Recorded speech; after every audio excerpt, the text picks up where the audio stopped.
Moacir, você falou muito bem que cultura é algo descentralizado, espontâneo, natural, que surge das pessoas. Mas o nosso modelo hoje de incentivo à produção cultural é baseado no parecer de um grupo de especialistas, de notáveis, que definem o que é cultura e o que não é cultura. Esse modelo, na sua opinião, não é um modelo elitista, um modelo quase aristocrático? Será que nós não deveríamos pensar num modelo, como o Fernando falou muito bem, que empoderasse as pessoas, que tirasse um pouco esse poder desse grupo elitista e concedesse ao cidadão de forma mais descentralizada?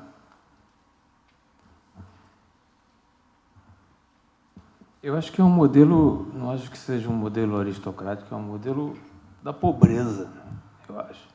Tem muitas vertentes aí perversas, eu acho, desse modelo. Primeiro que subjugar todo tipo de produção à avaliação de comissões já é uma questão aterrorizadora do meu ponto de vista.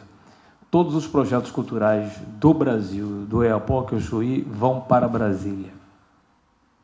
Quando os funcionários que se dizem ganhar muito mal param em greve, para a produção cultural no Brasil. O tempo que o Fernando se referiu, o time de aprovação dos projetos de produção, ele hoje já é completamente determinado pela relação do produtor com o Estado. Isso já coloca um cerceamento à liberdade de expressão monstruoso. Em todos os aspectos dessa cadeia, há um emperramento, há a mão do Estado sobre o direito de expressão.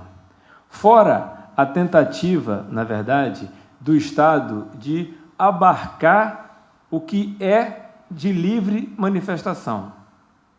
Festa, música, tudo tem a mão do Estado. Assim,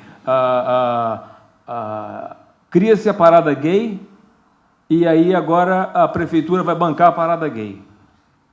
Qual é o sentido da prefeitura entrar, o Estado, financiar uma manifestação legítima das pessoas que criaram, que ganhou corpo, a não ser se apoderar dela? Esse é um movimento que existe em larga escala. Talvez não seja muito agradável dizer isso, eu tenho ganho muitos inimigos em função das coisas que eu falo, mas, por exemplo, mais perto a minha realidade, a criação no campo do teatro e no campo do cinema.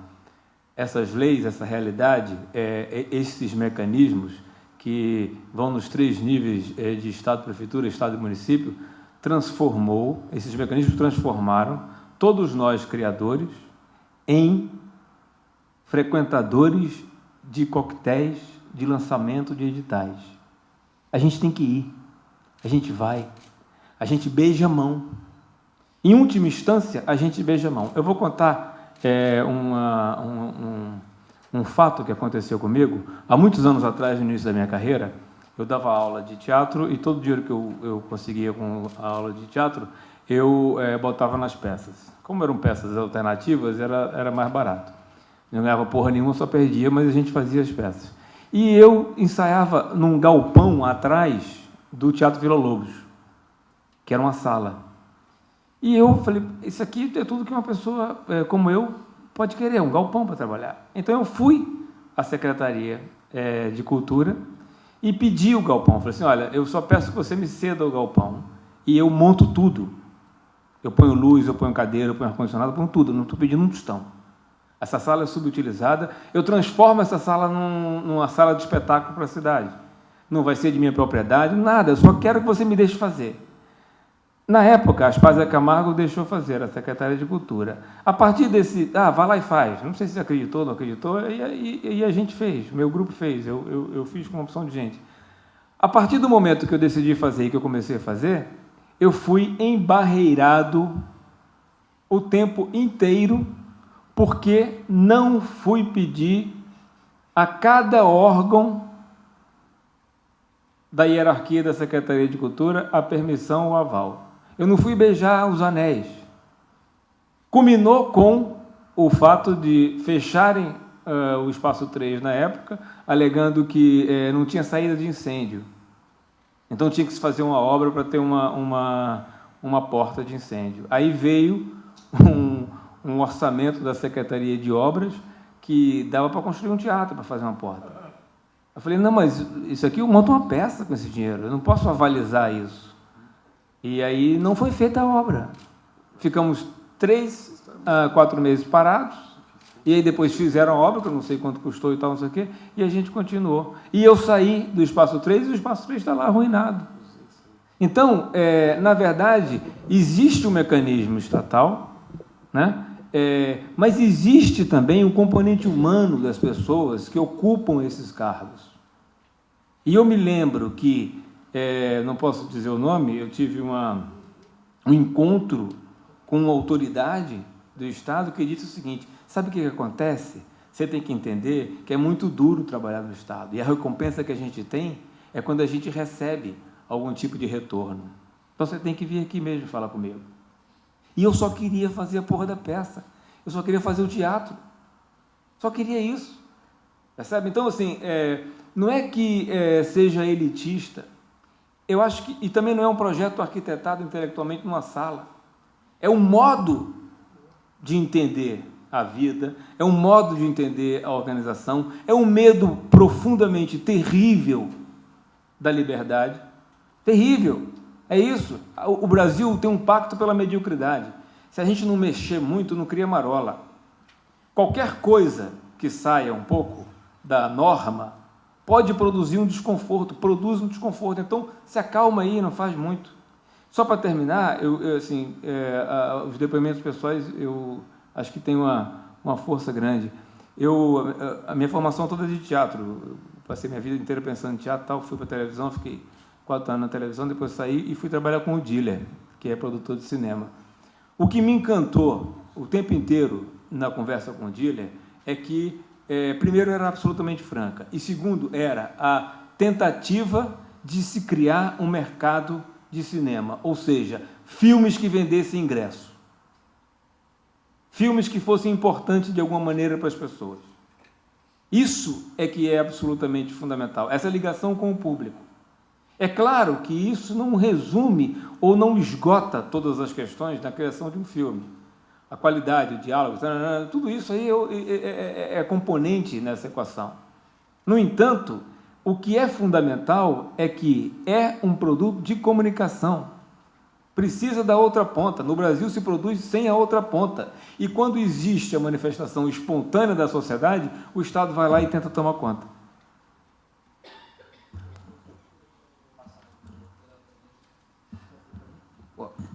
Antes de abrir para as perguntas, vou fazer a última colocação, professor Roberto D'Amato. Professor, você falou muito em suficiente, limites.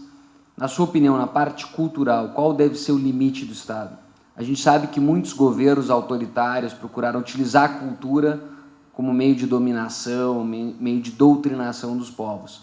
Na sua opinião, como é que a gente pode criar limites para que isso não ocorra no Brasil por nenhum tipo de grupo, movimento, partido, etc.? Eu acho que, no caso do Brasil, a gente pode até discutir essa tese, né, de que, em alguma época, talvez mais no período Vargas, onde tinham pessoas mais inteligentes dirigindo determinados setores estratégicos para a produção cultural.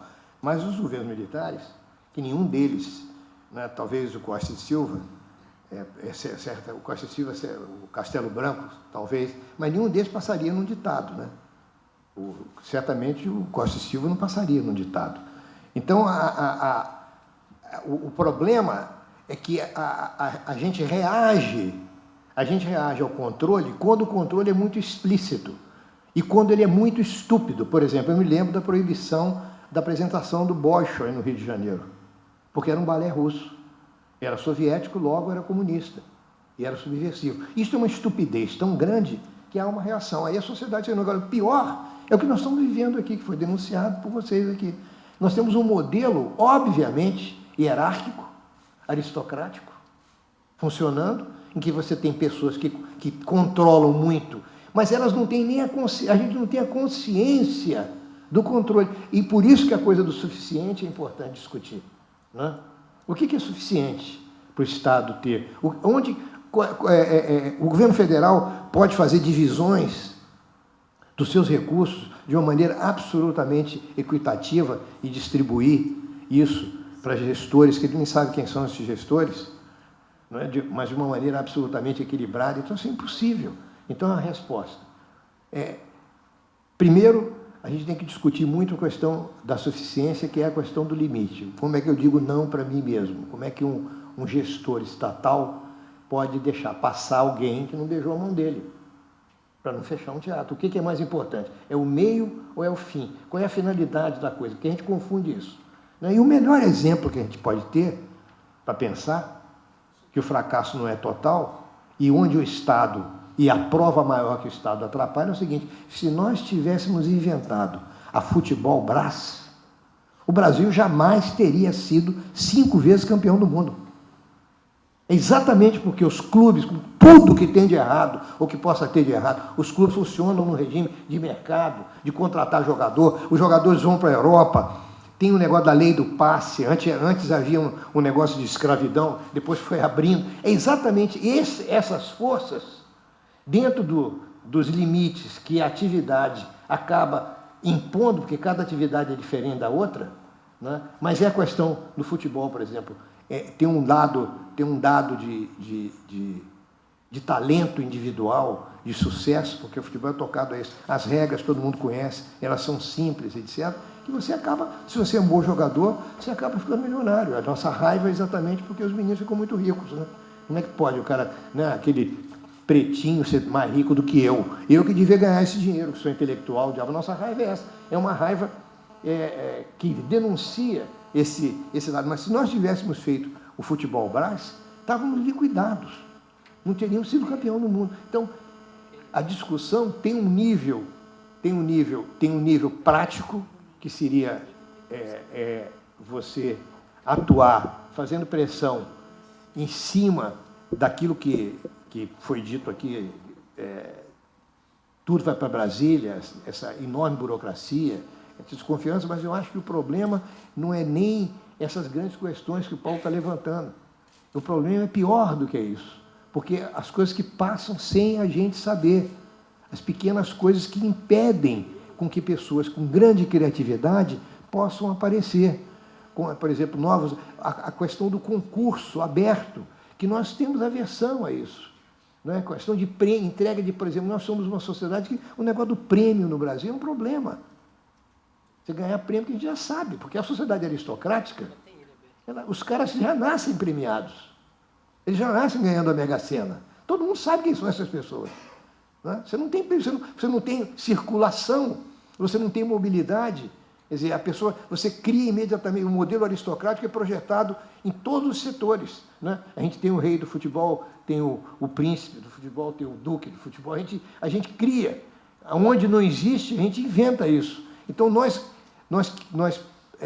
no fundo, é aquela coisa da autoprofecia, que é um problema cultural mais profundo, né? Tem a ver com as leis que nós inventamos, mas tem a ver também com o tipo de lei que a gente inventa e como essas leis atuam na prática, sempre com essas dificuldades, com esses problemas, etc. Eu acho que essa questão, do ponto de vista político, talvez seja muito mais importante do que a sua redução simplesmente à questão de mensagens ideológicas, etc., que é exatamente por isso que as coisas acabam passando para o pior.